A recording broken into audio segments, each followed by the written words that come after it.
I am the Tofu Golem. Please enjoy the video. You start by securing the area and disabling any power, safety first.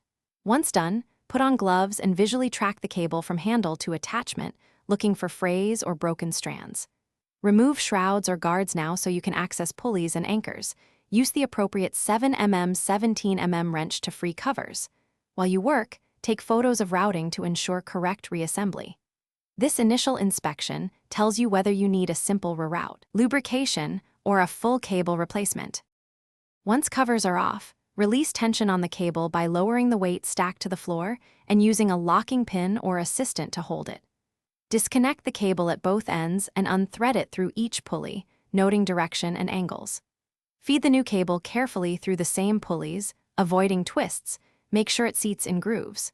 Attach the ends using the correct swage or crimp ferrules and torque any nuts to manufacturer specs. Test movement by hand to verify smooth routing before reassembly. Now retension the cable to the specified tension or until there is minimal free play while keeping smooth travel. Over-tightening causes premature wear. Make sure pulleys sit square and bearings spin freely. Rotate them to confirm. Run the machine slowly through full range under light load, watching for binding, rubbing, or unusual noise. If you see problems, stop and realign the pulley or replace the worn pulley, bushing, or anchor hardware. Once tests pass, reinstall guards and perform a final safety check before. Thanks for watching. Consider subscribing if we helped you today.